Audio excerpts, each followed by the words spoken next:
Ang aming nakita, ang aming narinig, ang aming ibinabalita sa Pilipinas at sa buong mundo.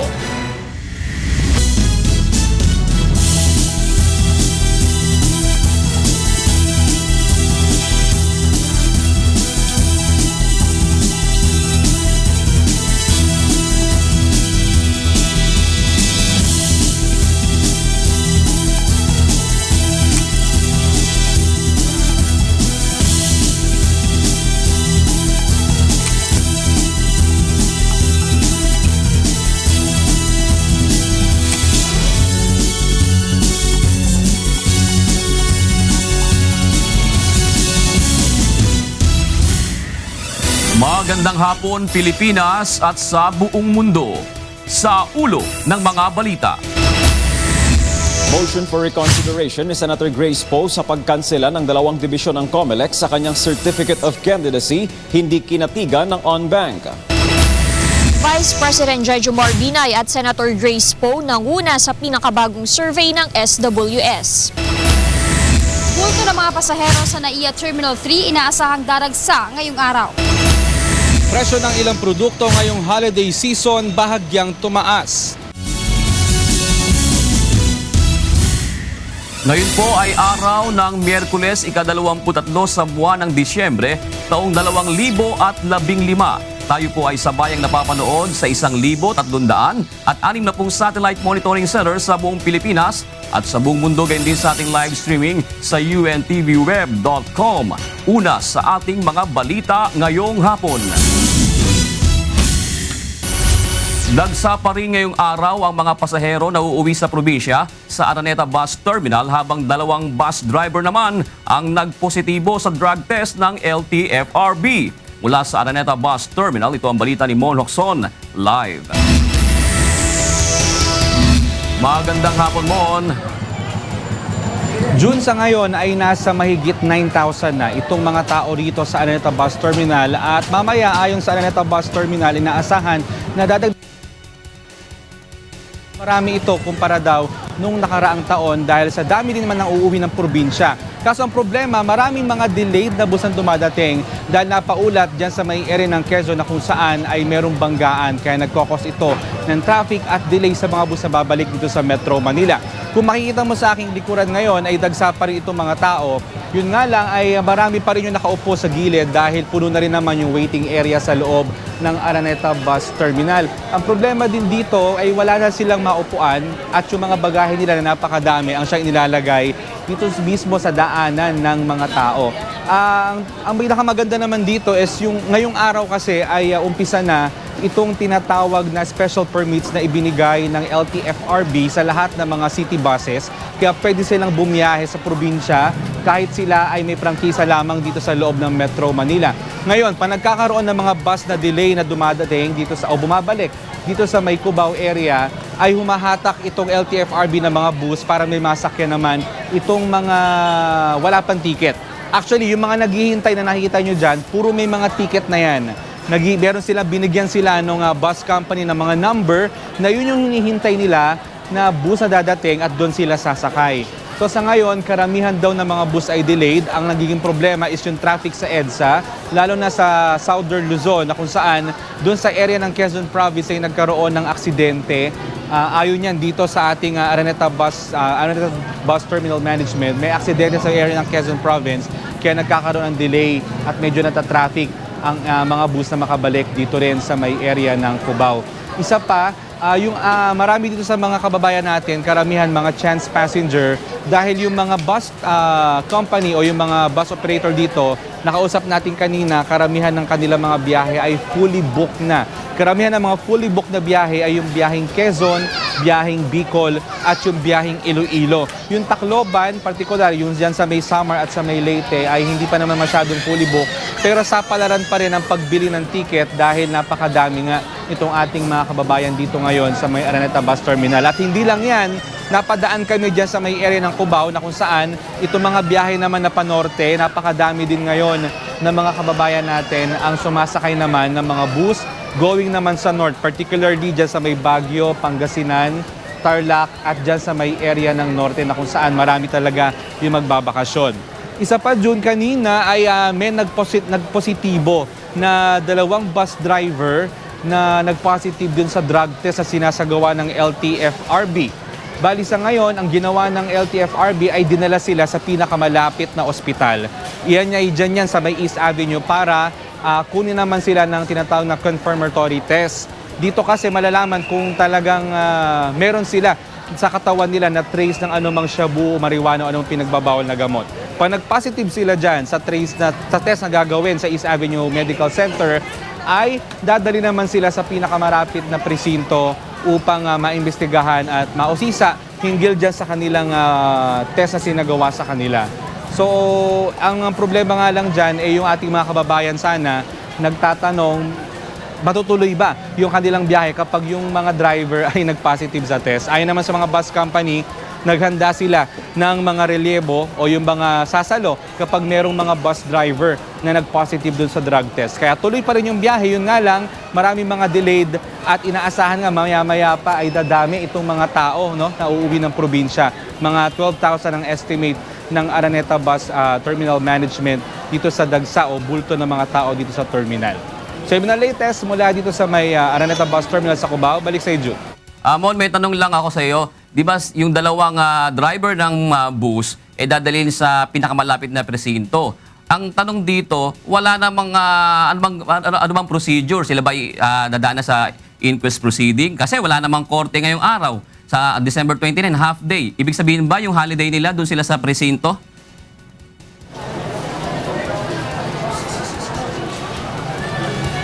Ang gagawin dyan nga muna, Jun, hindi muna sa presinto After dito sa may bus terminal, yung ganyang station, yung drug testing station, is av muna.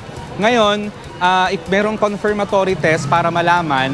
Ngayon, pag nag-positive pa rin sila doon pa lang dadalhin sa presinto. Tama doon, may inquest na gagawin. Kaya lang, ang problema nga ngayon is holiday na at wala nang magdidilig doon sa kanilang mga kaso. Kaya mangyayari niyan, they have to stay doon sa presinto bago magkaroon ulit ng mag-i-inquest sa kanila. Yeah, hihimasin nila ang malamig na rehas. Maraming salamat, Mon Locson, live mula sa Araneta Bus Terminal. Nagdagdag na ng mga pampasaherong bus ang mga bus company sa Mabalacat Bus Terminal dahil sa dami ng mga pasahero na uuwi sa kanilang probinsya ngayong holiday break. Ito ang balita ni Joshua Antonio. Alas 5 pa lang kaninang umaga ay tagsa na ang mga pasahero dito sa Mabalacat Bus Terminal. Ang Mabalacat Bus Terminal ang stopover ng mga bumibiyahe patungo sa mga lalawigan sa Northern Luzon tulad ng Nueva Ecija, Tarlac, Pangasinan, Baguio at Ilocos Region, gayon din naman ng mga pabalik ng Metro Manila. Ayon sa pamunuan ng terminal, inaasahang aabot sa mahigit 20,000 pasahero ang magmumula dito pauwi sa kanilang probinsya. So far makita nyo, dadagsaan na. Ito northbound pa lang to papunta ng norte yan. Ayan sa kabila natin, ganun din, papunta rin sila ng south, pauwi rin ng probinsya. So ine-expect natin ngayong araw yung talagang dagsaan. Kapag ganitong panahon, mahigit 1,000 bus ang karaniwan dumaraan sa terminal upang magbaba at magsakay ng mga pasahero. Ngunit hindi pa rin ito sumasapat dahil sa dami ng mga pasahero. Dahil dito ay nagdagdag ng mga pampasaherong bus ang mahigit 20 bus company upang ma-accommodate ang bulto ng mga pasahero. So far, nagkakaproblema rin ng konti dahil nga sa traffic sa Manila, nadidelay yung pagdating ng mga bus dito. Kung matatraffic din lang sa Manila at maraming pasahero dito, kailangang masuportahan na rin yung operation dito. Nagkaroon kami ng meeting sa mga bus companies dahil nakapag-apply naman sila ng special trip permits para madagdagan yung biyahe nila dito. Muli namang nagpaalala ang pamunuan ng terminal sa mga pasahero na maging alerto at ingatan ang kanilang mga gamit upang huwag mabiktima ng mga masasamang loob. Humiling din ito ng dagdag pasensya sa mga pasahero na naghihintay na makasakay ng bus. Marami sa mga biyahero ang mahigit 1 oras na nakapila ngunit hindi pa rin makasakay dahil puno na ng pasahero ang mga bus na dumarating sa terminal. Samantala, nakabantay naman ang mga kawani ng LTFRB upang tiyakin na ligtas ibiyahe ang mga bus at wala sa impluwensya ng alak o ipinagbabawal na gamot ang mga driver. Muli ring pinaalalahanan ng mga bus driver na mahigpit na ipinagbabawal ang paninigarilyo sa loob ng bus at maging sa mga terminal. Mula dito sa Pampanga, Joshua Antonio, UNTV News, Worldwide. Samantala, nagsimula ng dumagsa ang mga pasahero sa NAIA Terminal 3. Kasabay nito ay naghigpit rin ng seguridad ang mga airport official. Mula sa NAIA Terminal 3, ito ang balita ni Grace Casin, live. Magandang hapon, Grace. Yes, June, walang tigil ang pagdating ng mga pasahero dito sa Ninoy Aquino International Airport Terminal 3. Ito yung mga kababayan natin na pauwi sa kanilang mga probinsya, gayon din yung mga mangingibang bansa para sulitin ang mahabang bakasyon ngayong Disyembre. Subalit dahil sa bulto ng mga pasaherong dumarating ngayong araw, hindi pa rin maiwasan ang aberya sa kanilang mga pagbiyahe. Siksika na at hindi maubos-ubos ang pila sa check-in counter dito sa NAIA Terminal 3. Nagsimula na kasing dumagsa ang mga pasaherong uuwi ng kani-kanilang probinsya at mangingibang bansa ngayong holiday season. Dahil sa bulto ng mga pasahero, hindi na pinapayagan pa ang mga maghahatid na makapasok sa mismong lobby ng airport. Masusi na rin iniinspeksyon ng mga security guard ang bawat tiket ng mga pasahero papasok sa loob upang maiwasan ang pagkakaroon ng problema sa kanilang mga flight. Si Grace na papunta sana sa Iloilo na realign ang flight, ngunit hindi umano siya inabisuhan ng airline company. Kaya naman hindi pa matiyak kung makakabiyahe siya ngayong araw. Mahirap kasi naka-standby kami lahat dito ngayon. Kasi yung flight namin is na realign siya, na-cancel. Tapos nag-inform sila pero pag busy na yung line mo, hindi na sila tumatawag. Ang pasahero namang si Nelson na uuwi ng Davao halos 12 oras nang naghihintay sa airport bago ang kanyang scheduled flight. Mas mabuti na anyang maaga sa airport kaysa maiwanan ng eroplano. Nahihirapan din kasi ilang oras ka naghihintay. Flight mo, wala kang masyadong tulog. Ilip lang ng konti. Ayon kay NAIA Terminal 3 General Manager Octavio Lina, noong linggo ay umabot sa 57,000 ang arrival at departures. Ngayong araw ay inaasahan nilang mas dadami pa ang mga pasahero. We expect today marami dahil Saturday, Sunday na, Monday na lang yung pasok halos next week at saka Tuesday kung magli-leave na yon, tuloy-tuloy ang bakasyon lang. Pinayuhan ni Lina ang mga pasahero na huwag nang magdala ng mga ipinagbabawal na bagay upang hindi na sila maabala. Samantala, may ilang pasahero pa rin ang takot mabiktima ng tanimbala modus, kaya naman labis-labis ang pag-iingat nila sa kanilang bagahe. Nag-iingat talaga kasi alam mo na mahirap na wala naman tayong pera kasi akala nila marami kaming pera mga OFW. Yung dadalhin lang gamit, sila mismo mag-pack para alam nila kung ano yung ilagay nila. Para naman sa mga pasaherong nais malaman ang kanilang flight status, maaari kayong tumawag sa mga hotline number ng airline companies. Philippine Airlines 775932, Cebu Pacific 7020888 at AirAsia 7222742. June, kanina lamang alas 5 ng hapon, isang magkapatid ang ating nakausap at sila ay naiwan ng biyahe papunta sana ng Davao City ngayong araw na ito dahil na rin daw sa masikip na daloy ng trapiko sa kahabaan ng EDSA. Ayon sa kanya, maaga man silang umalis mula sa Bulacan ay hindi pa rin nila naabutan ang eroplano na dapat ay aalis. Ang flight dapat nila ay alas 3 ng hapon. Ayon sa kanila, nung nag-check sila ng ticket kung magkano ang ticket papunta sa Davao City ay halos doble at triple na ang presyo nito. Kaya naman hindi alam ngayon ng magkapatid kung paano sila makakauwi sa kanilang probinsya. Kaya naman June, paulit-ulit na paalala ng mga airport official sa ating mga kababayan na babiyahe papunta sa iba't ibang probinsya, lalo na ngayong holiday season, ay kalkulahin nyo po ang oras ng biyahe ninyo mula sa inyong bahay papunta sa airport. Ayon sa kanila, mas mabuti na raw na dito na kayo standby at maghintay ng inyong flight kaysa maiwanan kayo dahil mas malaki po ang abala na mangyayari if ever po na maiwanan kayo ng inyong mga flight. Kaya mas maganda po ay maaga kayong umalis sa inyong bahay at dito na po kayo magpalipas ng oras mismo sa airport habang hinihintay ang inyong flight. Yan muna ang pinakahuling balita mula rito sa Pasay City. Balik sa YouTube. Maraming salamat, Grace Casin, nagulatan live mula sa NAIA Terminal 3. Samantala, mamaya hanggang bukas ng gabi, tinataya ng pamunuan ng South Luzon Expressway or SLEX ang pagdagsa ng mga biyahero upang magbakasyon ngayong holiday season. Mula sa South Luzon Expressway, ito ang balita ni Sherwin Kulubong live. Sherwin, go ahead. Yes, Angela, kahapon pa ng umaga ay dagsana ang mga sasakyan sa South Luzon Expressway na nagsisiuwian sa kanilang mga probinsya para sa holiday season. Ngunit ayon sa traffic control ng Toll Expressway System, mas inaasahan nila ang pagdagsa ng mga sasakyan mamaya hanggang bukas pa ng gabi.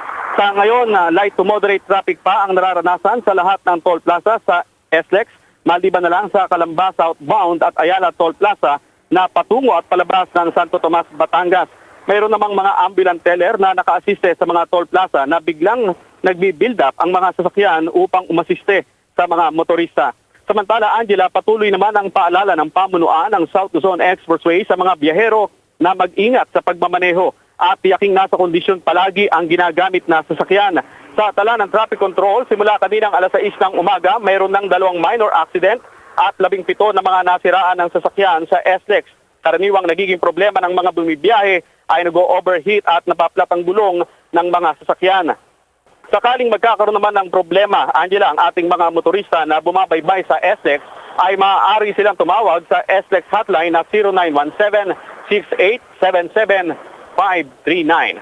At yan ang ating report. Balik sa iyo, Angela. Maraming salamat sa iyo, Sherwin Kulubong, live na nagulat mula sa South Luzon Expressway. Mahigit naman 200,000 motoristang uuwi sa mga lalawigan ang tinatayang dadagsa sa kahabaan naman ng North Luzon Expressway ngayong gabi. Mula sa North Luzon Expressway, ito ang balita ni Nestor Torres live.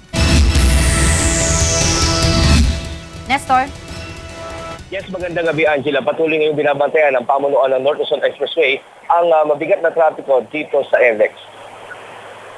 Inaasahan ngayong gabi ang bulto ng mga magbabiyahe pa uwi sa mga lalawigan dahil simula bukas ay walang pasok. Sapagkat ng NLEX Management aabot sa mahigit 200,000 sasakyan ang dadaan dito. Mas mataas ito sa ng 200% sa 170,000 motorista na karaniwang dumaraan sa NLEX. Sa ngayon ay nagkaroon ng Angela ng pag-build up ng mga sasakyan bandang alas 5 ng hapon. Paalala naman ng NLEX Management, walang maaasahan ngayon na pre-towing at wala ring medical assistance sa mga gasoline station. Subalit sakaling magkaroon ng aberya, maaari namang tumawag sa NLEX hotline na 02-3-5000 para sa towing ng sasakyan o nakadeploy naman ang ambulance ng NLEX sakaling magkaroon ng aksidente. Mahigpit namang ipinatutupad ang 80 to 100 km per hour speed limit sa NLEX para makaiwas sa aksidente. Inaasahang hanggang bukas ng gabi ang pagsisikip ng trapiko sa NLEX. January 2 to 3 naman ang hapon hanggang January 4 ng umaga, araw ng Lunes, inaasahang muling mararamdaman ang mabigat na trapiko dahil sa mga biyaherong babalik ng Metro Manila. Samantala, maaari ding mamonitor ang lagay ng traffic sa NLEX sa pamamagitan ng paglag sa official website ng Tollways Management Corporation o i-follow sa Twitter account ng NLEX na www.twitter.com/NLEXtraffic. At sa ngayon, Angela, paalala din sa mga babiyahe doon sa papunta naman sa Pampanga, sa Apalit, Pampanga, maaari nang makadaan ang mga light vehicles na sasakyan. Subalit pagdating naman sa mga heavy vehicles gaya ng mga bus at truck, sa San Simon exit pa rin dadaan ang ating mga kababayan. At sa ngayon, patuloy pa rin minomonitor dito ang pamunuan ng NLEX, ang itong pag-build up ng mga sasakyan dito sa Balintawak sa aking likuran. Nararamdaman na ang pagsikip ng trapiko. At yung ating latest live mula dito sa NLEX Balintawak. Balik sa iyo. Maraming salamat, Nestor Torres, live na nagulat mula sa NLEX. Nakakita naman ng paggalaw sa presyo ang Department of Trade and Industry sa ilang presyo ng mga holiday products, subalit nilinaw nito na hindi pa rin ito lagpas sa itinalagang halaga ng Suggested Retail Price or SRP. Ito ang balita ni Monokson. Bahagyang gumalaw ang presyo ng ilang produkto na nabibili ngayong holiday season. Ayon sa Department of Trade and Industry, kumpara noong nakaraang linggo, may nakita silang pagtaas sa ilang presyo ng ham at fruit cocktail. Subalit wala namang dapat ipag-alala dahil kung mayroon mang mga pagtaas sa presyo, ito ay nasasakop pa rin ang itinalaga ng Suggested Retail Price. Pero kailangan bantayan namin, kaya continuous ang price monitoring. Ayaw namin lumampas ng SRP. Ayon sa Department of Trade and Industry, naging epektibo ang pagpapatupad ng suggested retail price dahil nakokontrol at naiwasan nito ang pananamantala ng mga store owners. Subalit nagbabala ang DTI sa mga consumer na maging matalino sa pagbili ng mga produktong pipiliin. Ayon sa DTI, tignan ang expiry date ng mga produkto. Siguraduhin rin na tugma ang presyong nakalagay sa produkto sa presyong na-input ng kahera. Kung magkaiba, ang pinakamababang presyo ang dapat na sundin. Isaalang-alang rin ang timbang ng produkto. Para sa mga nagtitipid, malaki ang may tutulong nito upang makakuha ng mas magandang produkto. Nag-issue naman ng show cause order ang DTI sa isang kilalang supermarket dahil sa walang price tag ang isang brand ng queso de bola. Ikinatuwa naman ng DTI ang ginawa ng mga malalaking supermarket na ipagbawal ang pagbebenta ng bulto at priority ang maliliit na consumer. Nagkakaroon naman ng kakulangan sa supply ng ilang produkto sa supermarket. Dahil sa malaking demand, naubos na ang isang supply ng kilalang brand ng ham at queso de bola. Naglagay naman ng mga imported product ang mga supermarket. Subalit, mas tinatangkilik ng mga consumer ang mas murang local product. Samantala, kinumpiska ng DTI ang ilang appliances sa loob ng isang shopping mall dahil wala itong ICC sticker. Inisyuhan rin ng show cause order ang naturang mall.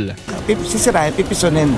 Kasi hindi naman pwedeng, uncertified na nga, meaning to say, considered as substandard, hindi mo pwedeng i-distribute sa public yan dahil there's a possibility that's dangerous or hazardous. Sa mga sumbong at reklamo sa produktong nabili, tumawag sa DTI hotline number 751-3330. Mon Hocson, UNTV News Worldwide.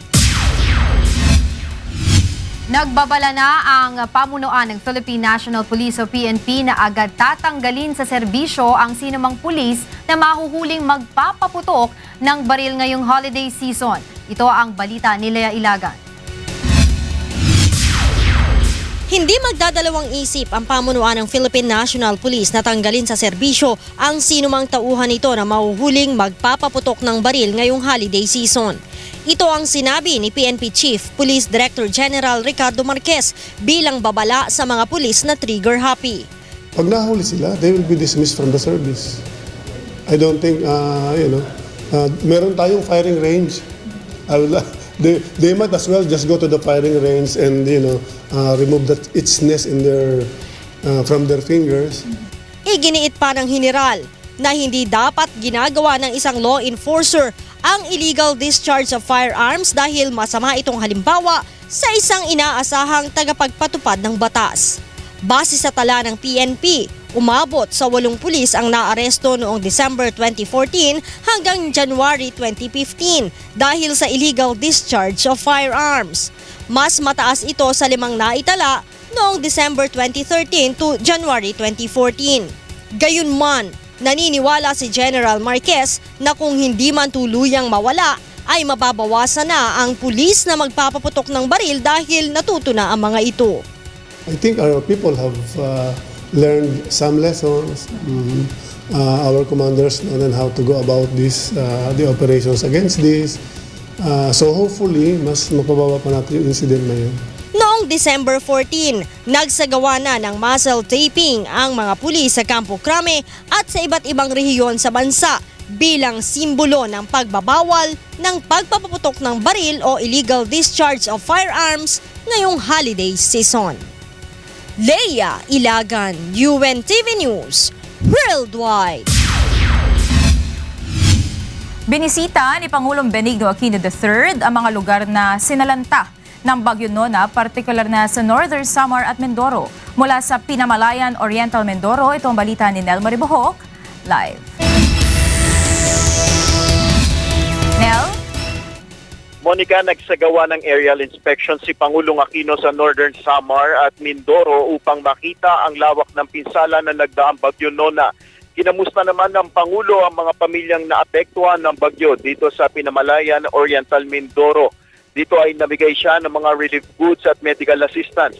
Nakipagpulong rin si Pangulong Aquino sa mga municipal mayor na Mindoro Oriental at kay Governor Alfonso Umali at Congressman Reynaldo Umali. Kaugnay naman ng assessment sa naging lawak ng pinsala na nagdaang Bagyo Nona. Pinamamadali naman ni Pangulong Aquino ang pagbibigay ng tulong, partikular na ang pagbibigay ng mga construction materials. December 15 nang manalasa ang bagyo Nona dito sa Mindoro. Batay sa huling ulat, umabot sa mahigit 30,000 tahanan ang totally damaged at mahigit 46,000 naman na mga bahay ang partially damaged. Nasa mahigit 474 million ang halaga naman ng kabuuang pinsala ng bagyo Nona sa agrikultura, infrastruktura at power sectors dito sa Mindoro. Umapila ang mga opisyal ng Mindoro kay Pangulong Aquino na tulungan sila sa recovery at rehabilitation management, partikular na ang livelihood program sa agriculture sector. Monica? Maraming salamat, Nel Maribohok, live na nag-uulat mula sa Mindoro. Samantala, patuloy na isinusulong ng Department of Social Welfare and Development o DSWD ang comprehensive program para sa mga pamilya at mga batang naninirahan sa mga lansangan na layong bigyan ng mga ito ng maayos na kabuhayan. Ito ang balita ni Joan Ano. Sa panahon ngayon, kapansin-pansin na dumarami ang bilang ng mga street dweller maging ang mga batang namamalimos sa mga lansangan. Isa sa mga grupo na pangkaraniwan nating makikita na nanlilimos sa mga lansangan ay ang mga katutubong badyaw. Ang Comprehensive Program for Street Children, Street Dwellers and Indigenous People ay isa sa mga programa na isinusulong ng Department of Social Welfare and Development. Layo nito na maturuan ang mga kababayan nating naninirahan sa mga lansangan kung papaano magkakaroon ng disenteng hanap buhay upang hindi na mamalimos. Sa ilalim ng programa, bibigyan ng DSWD ng skills and training ang mga magulang ng mga street children na makatutulong upang sila ay magkaroon ng maayos na trabaho, habang ang mga bata naman ay may pagkakataon na makapag-aral sa pamamagitan ng iba't ibang recreational activities na isinasagawa ng ahensya. Na i-report agad sa aming Twitter account ng Save Street Kids kung mga may sightings ng ATAS o kaya mga street children na nakikita. We're not supposed to put them at rest on the streets. That's one. Kasi ang kalsada ay hindi para sa mga tao na nagtitinda, mga homeless families. No?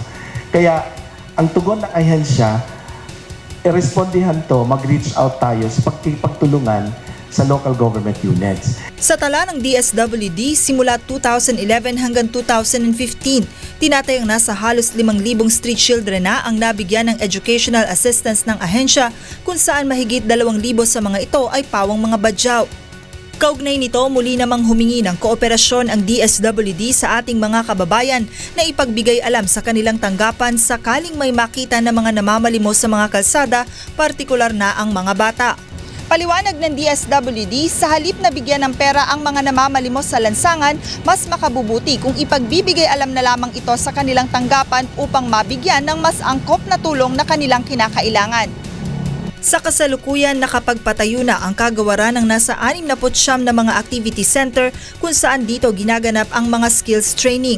44 sa mga ito ay nasa NCR, 5 sa Legazpi City, 8 sa Davao City, 10 sa Iloilo City at 2 sa Bacolod City.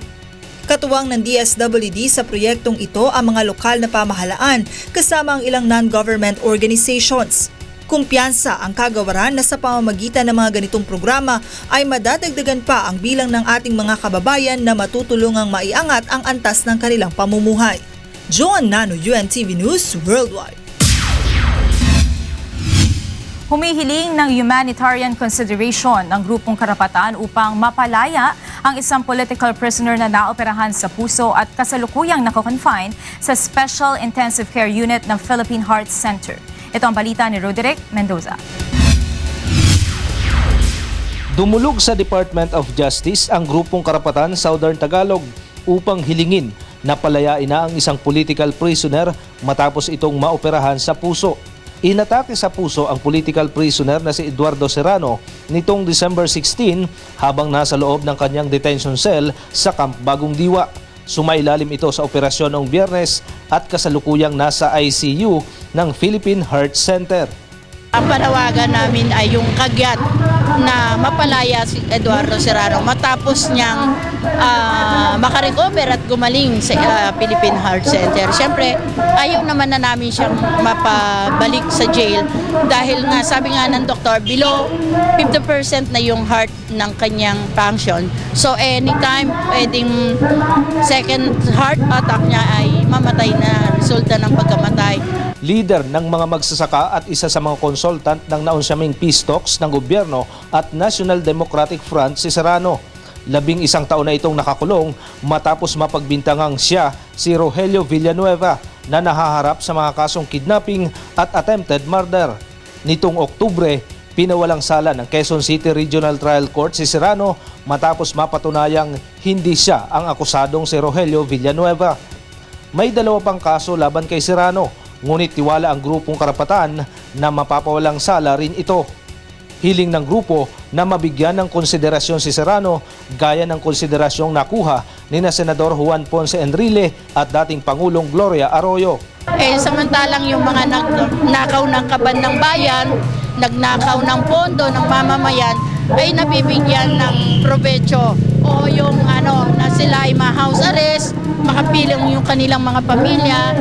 Ay eto, nabatayan naman. Kahit puntahan ng ating gobyerno na si Eduardo Serrano ay 6 na araw na nakipaglaban para mabuhay doon sa kanyang heart attack. Sinabi pa ng grupo na wala namang pasilidad ang BJMP sa Camp Bagong Diwa upang tugunan ang pangangailangan ni Serrano. Roderick Mendoza, UNTV News Worldwide. Susunod sa ito ang balita. Disqualification case ni Senador Grace Poe iaapila na sa Korte Suprema. Leakages ng COMELEC and bank decision, kinuwestiyon. Kauna-unahan at bagong strategic sealift vessel ng Pilipinas may di-deliver na sa May 2016.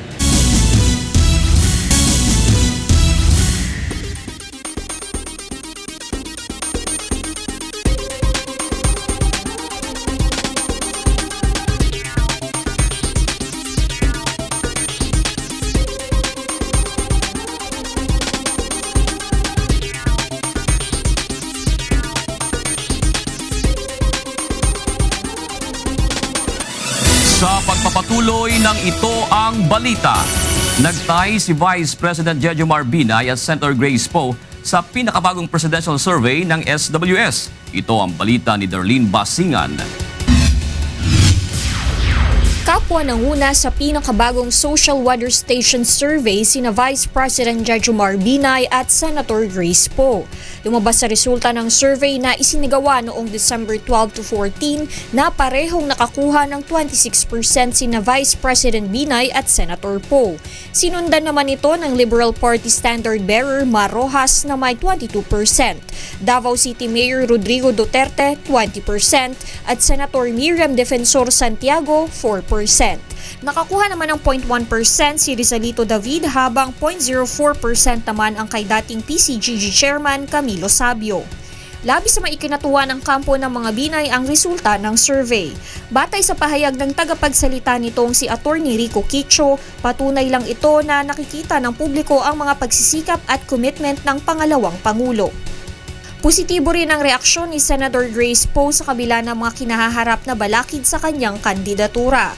Ayon sa senador, nagpasalamat siya sa tiwalang patuloy na ipinagkakaloob sa kanya ng taong bayan at nangakong ipagpapatuloy ang pag-iikot sa buong bansa upang malaman ang tunay na saloobin ng mga Pilipino tungo sa isang gobyernong may puso. Sinabi naman ng kampo ni Rojas na ang pabago-bagong resulta ng mga survey ay patunay lang na hindi pa rin desidido ang maraming Pilipino sa kung sino ang susuportahan sa halalan. Samantala, naguna si Senator Francis Escudero sa Vice Presidential Survey na nakakuha ng 30%. Sinundan nito ni Representative Leni Robredo at Senador Bongbong Marcos na parehong 19%.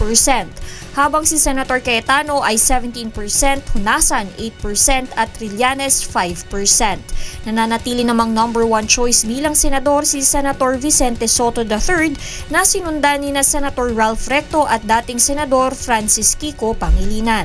Nasa top 10 din sina dating Senador Panfilo Lacson, Mig Subiri, Senate President Franklin Drilon, Senator Serge Osmeña, Representative Manny Pacquiao, Laila De Lima at Dick Gordon. Darlene Basingan, UNTV News Worldwide.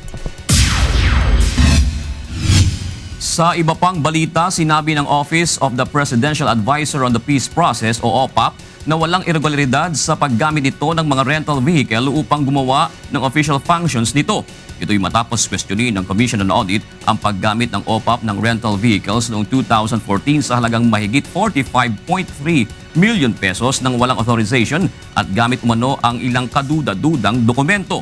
Sinabi rin ng COA na isinumite nito ang report kaugnay ng 622 million peso fund na sinabing unliquidated ayon kay Presidential Communications Secretary Herminio Coloma Jr. Ipinahayag ng OPAP na sumunod ito sa rekomendasyon ng COA kaugnay ng lease ng mga rental vehicles at kabilang na dyan ang approval ng DBM. Dagdag pa naman ng OPAP, ang mga rental vehicle ay ginamit para sa monitoring ng implementasyon ng iba't iba nitong proyekto sa bansa.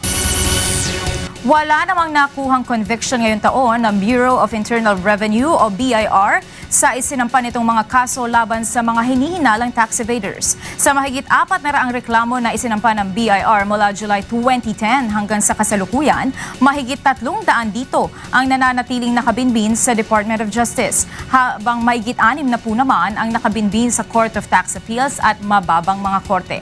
Ayon sa BIR, umaabot na sa 77 billion pesos ang buwis na hinahabol ng gobyerno sa mga naturang kaso. Samantala, mai-deliver na sa May 2016 ang kauna-unahan at bagong strategic sea lift vessel ng Pilipinas. Ito ang balita ni Rosalie Cos. Malapit nang matapos ang unang strategic sea lift vessel o SSV na ini-acquire ng pamahalaan para sa hukbong dagat ng Pilipinas at target itong mai-deliver sa May 2016. Bahagi ito ng ipinangako ni Pangulong Benigno Aquino III sa kanyang huling pagdalo sa 80th Foundation Anniversary ng Armed Forces of the Philippines. Ang Strategic Sea Lift Vessel ay isang multi-role platform. Ibig sabihin, maaari itong magamit pang humanitarian assistance and disaster response at pang territorial defense. Pwede rin itong maging isang floating hospital at gamitin bilang isang command center ng AFP. Mayroon din itong helipad at kayang maglula ng hanggang 3 helicopters. Ang mga defense armament naman ng SSV ay ilalagay na mismo ng Philippine Navy. May pang-depensa po siyang sarili. So, kailangan din pong lagyan natin ng self-defense equipment yung ating mga barko. So, meron din po siya. Meron siyang provision para kung saan nilalagay, pero tayo po magkakabit ng sarili nating firearms at saka mga weapon systems para idepensa yung barko.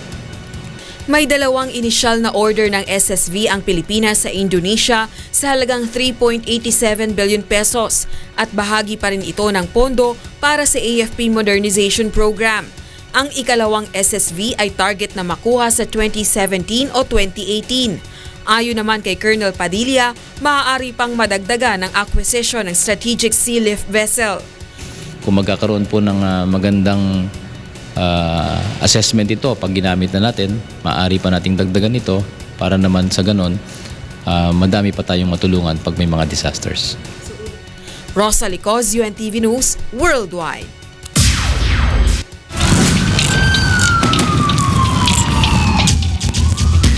Naaresto ng pinagsanib na puwersa ng Laguna PNP ang 12 tao sa Santa Rosa, Laguna sa isinagawang raid kaninang madaling araw. Ito ang balita ni Sherwin Culubo.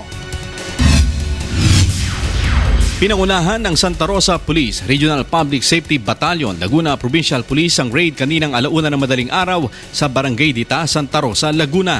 Sabay-sabay na pinasok ng mga operatiba ang 12 bahay ng mga suspect na may mga warrant of arrest dahil sa one-time big-time anti-criminality operation ng PNP. Siyamang inaresto na umano'y mga tulak ng ipinagbabawal na gamot. 3 naman ang naaresto na mga most wanted sa syudad na may mga kaso ng robbery at frustrated homicide. Ito po ay pinagsama-sama para po maaresto yung pong wanted person, mga carnappers, motor nappers, ito po mga most wanted person sa mga drug pushers.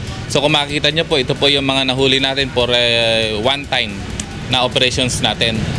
Ngunit ang isa sa mga suspect ay inakusahan ng isang pulis na nilagyan umano ng droga ang kanyang bag samantalang hinahalughog ang kanyang mga gamit. Sir, nakita ko po talaga. Asaan nga? Dito po. Parang ano ah. Sir, tatanggol ko lang po sarili ko. Asaan? Wala pong nakalagay dyan. Asaan? Ba't alam mo? Ba't mo nga alam? Ba't mo alam? Ba't mo alam? Huwag mo akong pagbibintangan ha? Nakakulong na sa Santa Rosa Police Station ang mga suspect. Mula rito sa Laguna, Sherwin Kulubong, UNTV News Worldwide.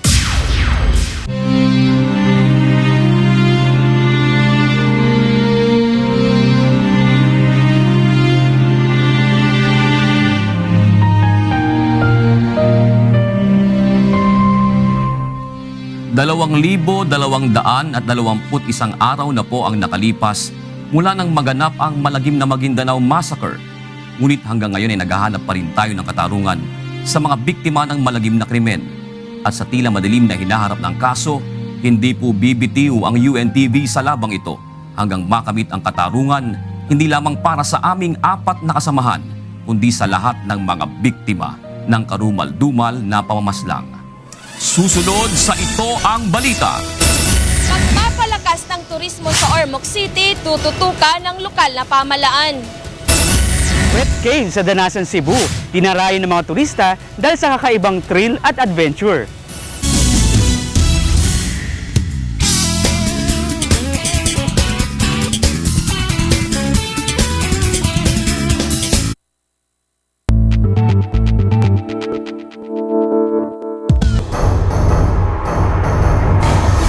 Naging kontrobersyal nga ngayong taon yung tanim bala scam sa Ninoy Aquino International Airport.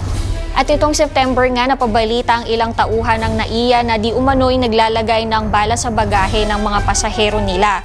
At ang isa pang ginagawa umano ng mga ito ay nanghihingi ng malaking halaga ng pera kapalit ng pag-urong ng investigasyon sa kanilang mga nabiktima.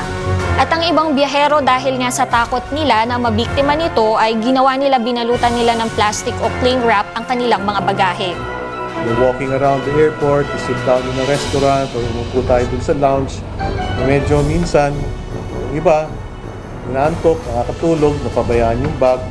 Or, for example, kailangan pumunta sa banyo, walang iyong bag kasama, medyo mabigat yung bag, iniwan dun sa upuan, nakiusap sa isang tao, bantayan mo lang to tapos pumasok. Ngayon naman, kamustahin natin kung ano na ang naging hakbang ng ating pamahalaan para maresolba ang isyu na ito dito sa Repaso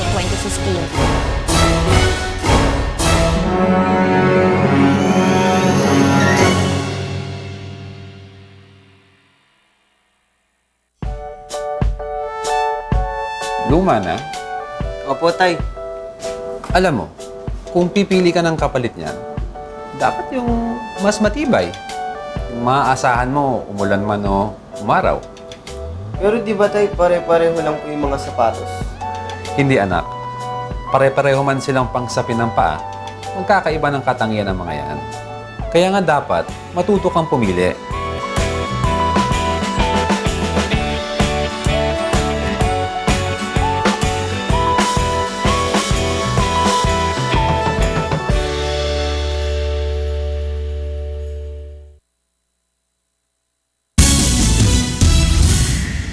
Nagbabalik ang Ito ang Balita. Alamin natin ang sitwasyon sa mga lansangan sa oras na ito mula sa EDSA Cubao. Ito ang balita ni Mon Hocson live. Yes, Mon. Magandang gabi, June. Sa panahon na to, napakahalaga na magplano yung mga bibiyahe palabas ng Metro Manila dahil napakatindi ng traffic lalo na doon sa mga areas dito sa Metro Manila katulad itong EDSA. Talaga namang medyo napakabagal lalo na dyan sa may southbound itong flow ng traffic mula pa lamang dyan sa may area ng top sa Pasay hanggang dito sa may Cubao area. Tingnan natin sa sitwasyon ng traffic sa area ng Cubao. Pero itong northbound, makikita nyo, medyo maluwag. Usually kasi pag ganitong oras ay mabagal itong flow ng traffic. Pero itong traffic na ito kasi dyan sa may area ng Kamuning southbound lane, medyo nagkakaroon ng pagbagal. Lalo na dyan sa may area malapit sa mga bus terminal. Pero makalagpas po dyan, itong underpass ay tuloy-tuloy naman ang pagbiyahe at walang magiging problema. Hanggang dyan yan sa may area ng Cubao Farmers. Subalit, pag malapit na kayo sa may area naman ng Campo Crame going ng Annapolis, medyo light to moderate po ang traffic. Mabagal pagdating po dyan sa may Annapolis hanggang Connecticut at lalo na sa may area ng Ortigas. Ito pong area going po ng Mega Mall, moderate to heavy po tayo dyan hanggang sa may crossing, southbound pa rin. At dyan sa may area naman ng Mandaluyong, particular itong Boni at sa may Pioneer. Itong Orense medyo mabagal din lalo na kung kayo ay malapit na sa may area ng Buendia at ng Ayala. Makalagpas po dyan, medyo uusad naman itong area ng Magallanes Interchange, southbound pa rin, hanggang dyan sa may lugar naman ng Evangelista, sa may Malibay going po ng Taft. Ang problema ngayon, itong pabalik po ng QC na magmumula ng Pasay dahil ang northbound lane ng EDSA ay napakabagal po sa oras na ito. Magmula dyan sa may Taft, slow moving po ang mga sasakyan hanggang makarating ng Magallanes Interchange. Hanggang dyan sa may area ng Ayala at ng Buendia, mabagal po ang daloy ng mga sasakyan. Pag nakarating na po kayo dyan sa may Orense, bahaya umuusad, pero moderate to heavy pa rin lalo na sa may Pioneer at dyan sa may Boni. Itong area ng crossing mabagal din po sa oras na ito hanggang dyan sa may tapat ng Mega Mall. Pagdating naman po ng Ortigas Flyover, mabilis po ang flow ng traffic, pero pagbaba sa tulay na yan, partikular itong White Plains, ayan, simula po dyan ay mabagal na po ang daloy ng sasakyan, tuloy-tuloy sa may area ng Santolan, dyan sa may Main Avenue, Cubao Farmers, at hanggang dito na po sa inyo nakikita ngayon sa may area ng Cubao. Medyo nagkakaroon po ng congestion lalo na dyan malapit sa may mga bus terminal along EDSA Cubao na siya nagdudulot po ng flow ng traffic. Medyo nakatulong itong mga plastic barrier na inilagay ng HPG dahil nadidisiplina itong mga provincial buses at mga city bus na wag mag-swerve. Lalo na po sa may area ng EDSA na kung saan napakakitid po ng daan, kaya napakahalaga po na madisiplina sila lalo na sa kanilang lane para hindi po lumikha ng masyadong traffic dito sa may area ng Cubao. Yan po sa may area naman ng North Ave, mabagal na rin po ang flow ng traffic pa northbound lalo na kung kayo ay malapit na sa Muñoz area na kung saan ay moderate to heavy na po ang flow ng traffic. Ang payo ng MMD at ng PNP HPG, maganda talaga iplanuhin yung ating mga lakad. Isaalang-alang yung oras ng alis, huwag dapat sumabay sa mga rush hour. I-check yung mga sasakyan kung okay ba yung langis, brake, light, lahat po yan para masiguro natin na magiging ligtas ang ating pagbiyahe. Lalo na po, dito po sa EDSA na kung dadaan po tayo rito papunta ng NLEX at ng SLEX, napakahalaga po na ating planuhin yung ating mga lakad. Ngayon po ay bawal pa rin naman itong mga sasakyan, may number coding pa rin. Yung mga sasakyan po na may plate number na nagtatapos sa number 5 at sa number 6 hanggang alas 7 po yan, bawal po sa ilang mga lansangan sa metro. Yan ating traffic update. Balik sa iyo, Jude. Maraming salamat, Monokso. Nag-uulat mula sa EDSA Cubao.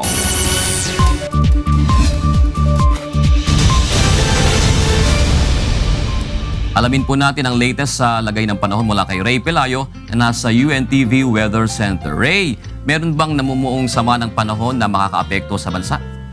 June, wala tayong na-expect na mga sirkulasyon gaya ng LPA o bagyo sa mga susunod na araw hanggang 25. Nakikita ng pag-asa ay walang posibleng maging bagyo na papasok sa Philippine Air Responsibility. So expect natin medyo maalinsangan yung ating mga susunod na araw, lalo na sa may area ng Visayas. Pero yung extreme northern Luzon, medyo malamig yan dahil sa pag-iral nitong amihan, June. Sige Ray, ibigay mo na ang kabuang lagay ng panahon sa Magdamag. Narito po ang maglagay ng panahon sa mga susunod na oras. Yung kung northeast monsoon o yung amihan, nakaka-apekto pa rin po sa may dulong Hilagang Luzon. Samantalang sa forecast ng pag-asa, yung area po ng Batanes, Calayan at Babuyan Group of Islands ay makakaranas po ng papulupulong mahinang mga pagulan. Pero ang Metro Manila at malaking bahagi ng Luzon ay makakaranas po ng magandang lagay ng panahon. Meron lamang pong oras na posibleng magkaroon ng bigla mga pagulan o yung thunderstorms. Sa Sias Garden sa Quezon City bukas, maaari pong maitala ang temperaturang 33 degrees Celsius to Igaraw 29, Baguio 14 to 24 at sa may area po ng Puerto Princesa sa Palawan hanggang 32 degrees Celsius. Partly cloudy to cloudy skies ang area po ng Visayas at magkakaroon din po ng papulupulong pagulan, pagkidlat at pagkulog. Sa Iloilo City hanggang 32 degrees Celsius ang maaari pong maitalang temperatura.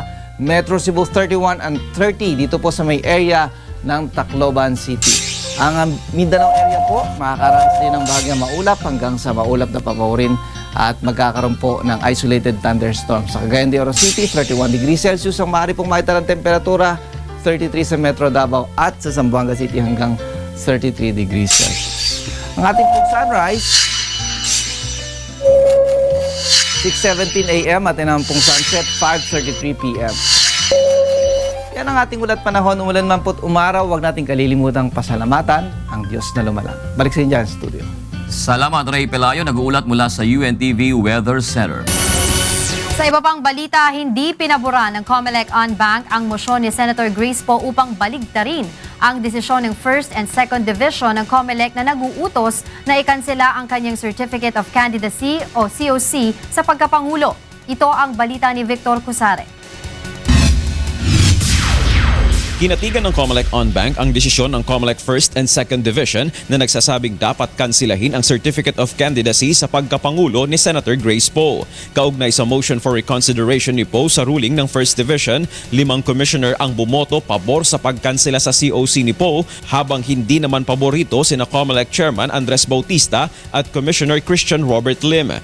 Ngunit sa motion naman ni Poe sa desisyon ng 2nd Division, 5 commissioner pa rin ang pumabor sa pagkansela ng COC, habang tanging si Bautista ang hindi pumabor, at nag-inhibit naman si Commissioner Christian Lim dahil dati niyang kasama sa law firm ang naghain ng petisyon na si Attorney Estrella El Amparo. May 4 na isyong tinalakay ang on-bank sa kaso bago lumabas ang botohan. Ito ay kung may jurisdiction ang COMELEC sa kaso, kung pasado si Poe sa 10-year residency requirement, kung sinadya nito ang pagsasabi ng maling impormasyon upang iligaw ang publiko, at kung siya ay natural-born Filipino citizen. The respondent knew that she is adopted, she was adopted, and not natural-born. And yet, being a legislator, a lawmaker, she is expected and to know the law and to follow it. May 5 araw ang kampo ni Poe para makakuha ng TRO sa Korte Suprema upang hindi matanggal sa listahan ng mga kandidato ang kanyang pangalan. Samantala, duda naman ang kampo ni Senator Poe sa timing ng paglalabas ng desisyon sa 2 motion for reconsideration dahil wala ng pasok ang mga korte simula ngayong araw dahil sa holiday season. Sa Lunes na maghahain ng petisyon sa SC ang abogado ni Poe. It's highly to us irregular. To us, this is something which is beyond the ordinary. Ibig sabihin, kung hindi po kami makakakuha daw, sabi po nila yon dahil iba po yung contention namin, ng TRO na hanggang Lunes o Martes man lang, i-implement nila ang desisyon, i-execute nila ang desisyon, and therefore the effect is tatanggalin nila yung pangalan ni Senadora Grace Poe sa listahan ng mga kandidato. Gusto naming ilabas kaagad para nga magkaroon ng pagkakataon ang kampo ni Senator Poe na dumulog sa Korte Suprema. Samantala, sinimulan na rin ngayong araw ng COMELEC ang loading sa election management system ng inisyal na listahan ng mga kandidato. 68 kandidato sa pagkasenador ang naisama, 6 sa pagkapangalawang pangulo at 23 sa pagkapangulo kabilang si Poe. Subalit mababawasan pa ang nasabing bilang kapag naresolba na ang ibang petisyon at apela, at ang pinal na pag-aproba kung sino-sino ang mananatili sa listahan ay gagawin ng on-bank sa January 18 to 20, 2016. Victor Cosare, UNTV News, Worldwide. Iaapila naman ni Senator Grace Poe sa Korte Suprema ang disqualification case nito matapos na hindi siya kampihan ng COMELEC on Bank. Kinwestiyon rin ng kampo ni Poe ang leakages ng COMELEC on Bank decision. Ito ang balita ni Brian De Paz. Kinwestiyon ng kampo ni Senador Grace Poe ang pagkakalik ng maaga ng nasabing desisyon ng COMELEC on Bank. Ayon kay Mayor Rex Gatchalian, tagapagsalita ng senador, inaalam nila kung sino sa COMELEC ang naglabas agad nito kahit wala pa ang promulgasyon. Naniniwala silang may nilabag na protocol at procedure dito at dapat managot. Ayon kay Senador Grace Poe, iaapila niya sa Korte Suprema ang issue at umaasang kakampihan siya ng mga maestrado batay sa mga nauna ng jurisprudence. Hindi na rin siya nagulat na ganito ang kalalabasan ng desisyon. Nanindigan siyang siya pa rin ay kandidato hanggat wala pang pinal na desisyon ng Korte Suprema. Ang mga supporter naman ni Poe nanawagan sa COMELEC na huwag alisin sa balota ang pangalan ng senador. Nagsagawa rin ng interfaith rally ang mga Poe supporter kasama ang ilang grupo ng kabataan. Hiling ng Gawa at Prinsipyo Coalition. Huwag alisin ng COMELEC ang pangalan ni Poe sa balota. Huwag ninyong patayin ang aming pag-asa.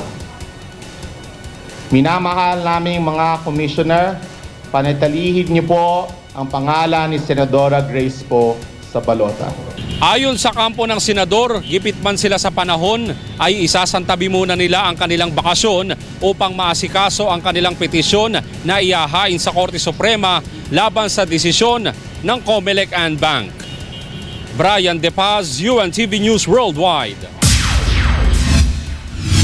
At kaugnay nga ng balitang yan, makakausap natin sa pamamagitan ng linya ng telepono ang legal counsel ni Senator Grace Poe na si Attorney George Erwin Garcia.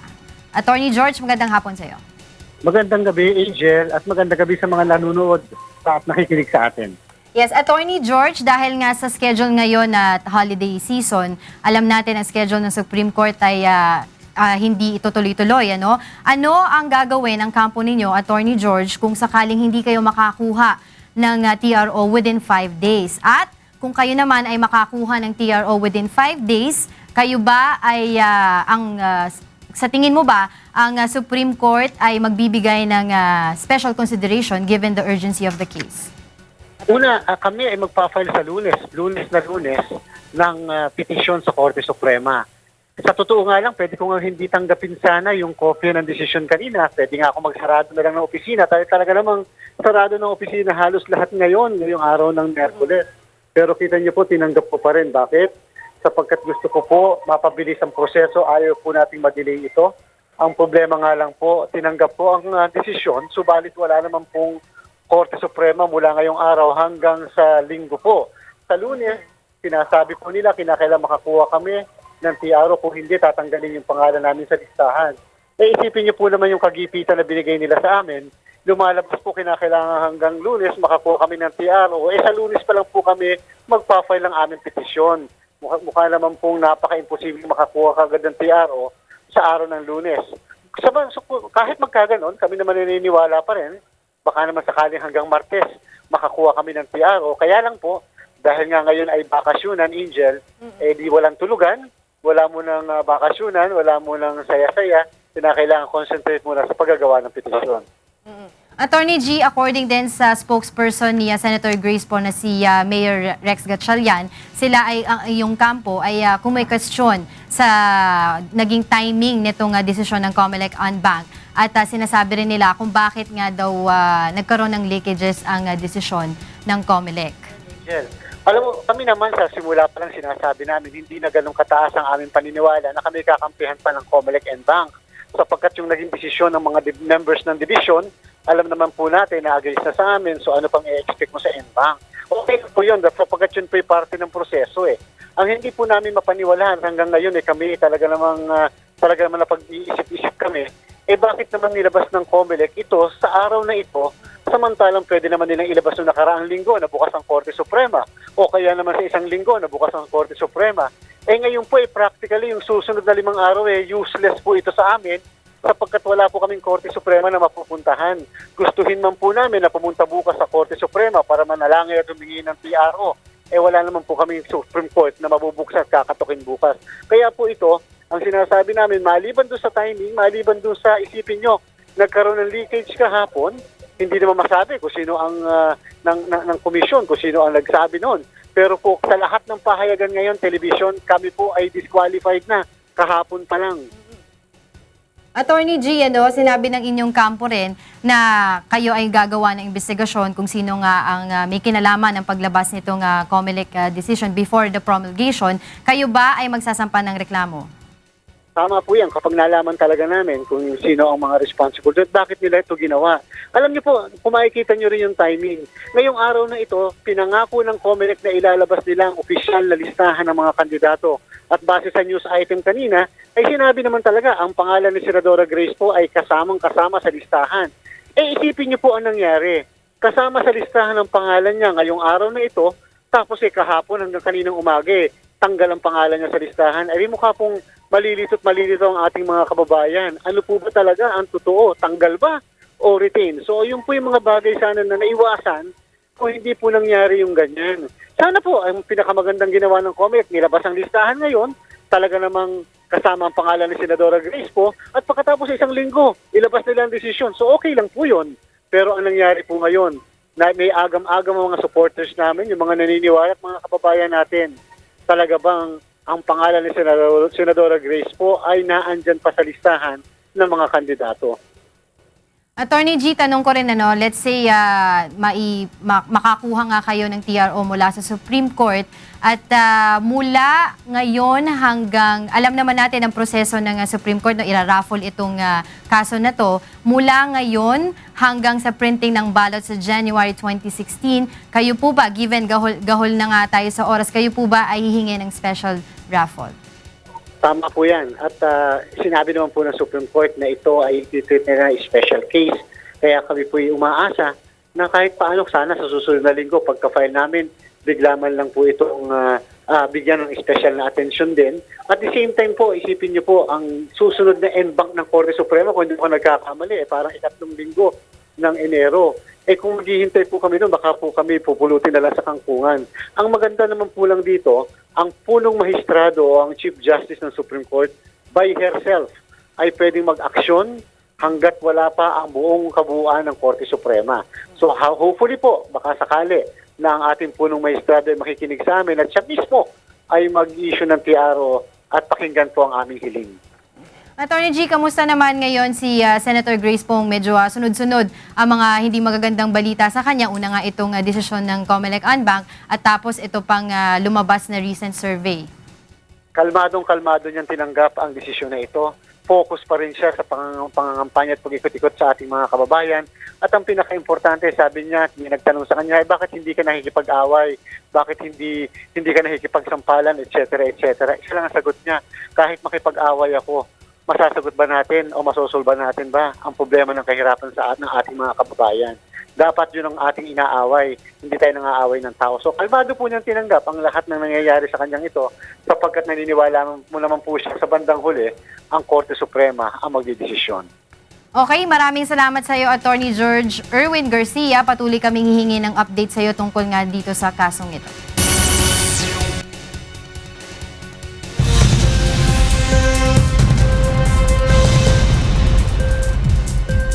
Nakakuha ng isang survivor ang mga rescuers sa China sa pagpapatuloy ng isinasagawang search and rescue operation sa mga nawawala matapos ang nangyaring landslide noong linggo.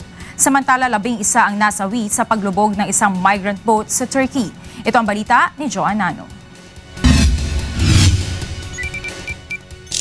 Sa Turkey, 11 migrants ang nalunod at 7 ang na-rescue matapos lumubog ang sinasakyang bangka sa western coast ng Turkey. Patungo ang mga migrant ng Greece nang maganap ang insidente. Hindi naman tiyak ang bilang ng sakay ng lumubog na bangka. Sa ngayon ay pinaigting na ng Turkish Coast Guard ang search and rescue operation sa iba pang nawawala. Ayon sa UN Refugee Agency at International Organization for Migration, ngayong taon umabot na sa mahigit 1 milyong refugee ang tumawid ng Europe. Samantala, mahigit 3,600 sa mga ito ang nasawi o nawawala. Sa India, 10 ang nasawi nang bumagsak ang sinasakyang maliit na paramilitary plane sa labas ng New Delhi Main Airport. Base sa inisyal na investigasyon, ang Super King aircraft ay tumama sa boundary wall ng airport bago bumagsak sa maliit na ilog.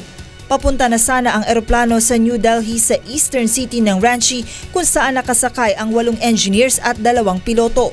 Naglunsad na ng investigasyon ang mga otoridad sa sanhi ng pagbagsak ng eroplano. Sa China, 19 na taong gulang na survivor ang nahukay ng mga rescuers sa ilalim ng nag-collapse na gusali sa lugar ng landslide sa Industrial Park sa Shenzhen City noong linggo ng gabi. Ang survivor na ang apelido ay Lin ay natagpuan makalipas ang 60 oras na walang tigil na search and rescue operation sa isang gumuhong gusali. May natagpuan ring bangkay sa tabi ni Lin. Sa ngayon ay nagpapagaling na sa ospital si Lin at nasa stable condition na. Ayon sa mga rescuers, marami pang tao ang posibleng natrap sa ilalim ng mga natabunang gusali kaya naman magdamagan ang kanilang ginagawang paghahanap. Joan Nano, UNTV News Worldwide. Isa sa mga tinututukan ngayon ng Ormoc City Local Government ay ang pagpapalakas sa turismo sa lugar upang makahikayat na maraming investor. Ito ang balita ni Jenny Lingaki. Nahuhuli ang Ormoc City sa aspeto ng pagpapalakas ng turismo sa kanilang lugar, batay sa survey ng Eastern Visayas State University o EBSU. Dahil dito, tututukan ng lokal na pamahalaan ang pagpapalawig sa turismo sa lungsod.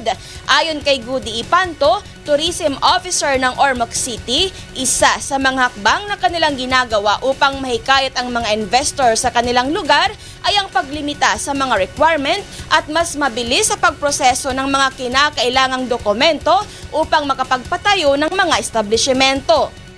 During our civil society monitoring, nangulila tayo sa tourism. So what we're doing now is to improve lives of people to conduct a survey. And talaga yung tourism aspect is medyo kulang tayo dito. Isa sa dinedevelop ngayon ng Department of Environment and Natural Resources sa syudad ay ang Lake Danau Natural Park.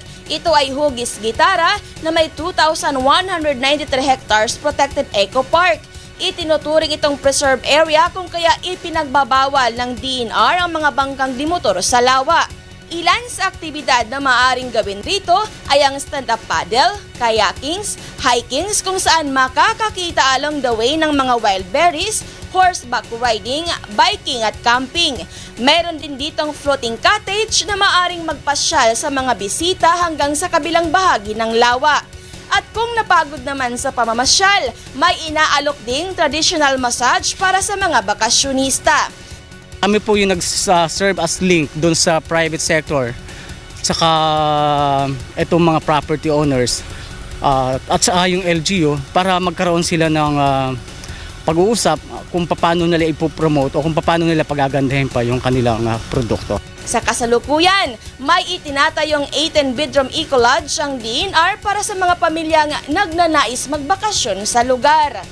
Mula sa Ormoc City, Jeneline Kakit, UNTV News, Worldwide.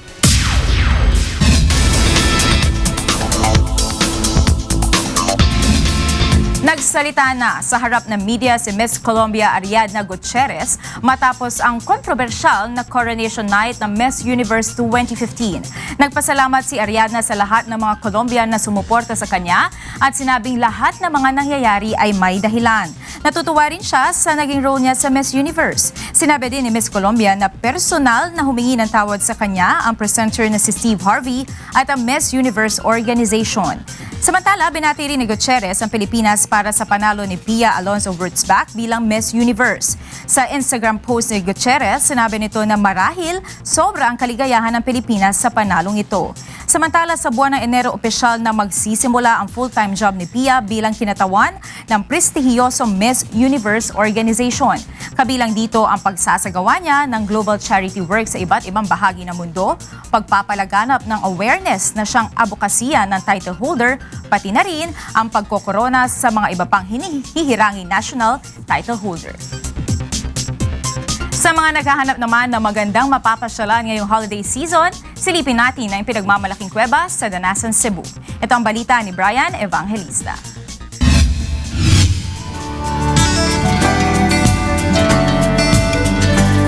Ikaw ba'y nalulungkot, naiinip, nababagot? Ikaw ba'y napapagod, araw-gabi puro kayo? Dito po sa Danasan talagang ecotourism din dahil may cave kaming papasukan ng buong barkada. Kailangan lang naka-safety gear ka, may helmet at life vest dahil may part sa loob ng kuweba na may mga matutulis at siyempre malalalim. Tara! Go, go, go! Exciting talaga ang cave adventure na ito dahil papasok pa lang sa maliit na bukana ng kuweba ay challenging na. Kailangan kasing humawak sa tali dahil may kalaliman ito. Wet cave ang tawag dito dahil kay raming bukal sa loob ng kuweba. Kaya patuloy ang malamig at preskong agos ng tubig nito. Kaya upang mapanatili ang natural na ganda ng loob ng kuweba, bili ng mga tour guide ay dapat huwag kalilimutan. Huwag lang hawakan yung mga stalagmites at stalactites kasi namamatayan siya. So may mga doon, mga parang mga trail lang, may mag-walk like a duck, tapos gugulong kayo, buong katawan talaga gugulong. Ito nakikita natin dito, ang tawag dito ay column kasi pag nagtagpo ang stalactites at stalagmites, kakabuo sila ng isang column na nagiging haligi sa loob ng kuweba. Nakakaaliw ang loob ng kuweba dahil sa natatanging ganda ng mga stalactites na makikita dito. Kaya naman patok para sa buong barkada na nature lover na kagaya ko. Wala akong masasabi. Ang ganda-ganda! Talagang mararanasan mong gumulong, yumuko at madapa tulad ko kapag nadala kayo ng inyong adrenaline rush.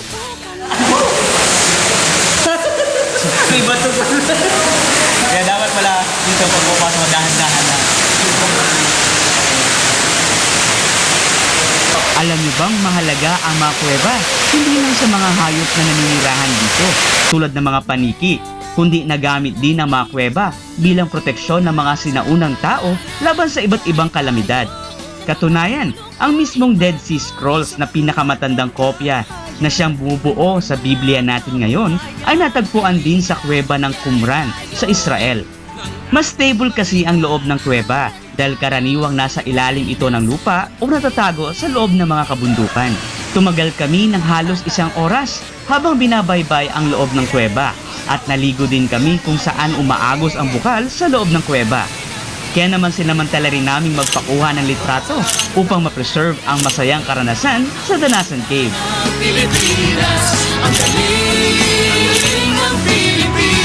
Kaya nagpapasalamat kami sa May Kapal sa karanasang hindi malilimutan na masilayan ang isa na namang wonders of creation, ang Danasan Cave. Mula rito sa Cebu, Vern Evangelista, UNTV News Worldwide. At yan po ang naging kabuuan ng ating balitaan ngayong gabi. Ito ang balitang hindi dinagdagan at hindi binawasan. Aming inilahad ng buong katapatan kung paano namin nasaksihan. Kayo'y makapagtitiwala ng aming nakita at narinig, ang aming ibinabalita. Magandang gabi.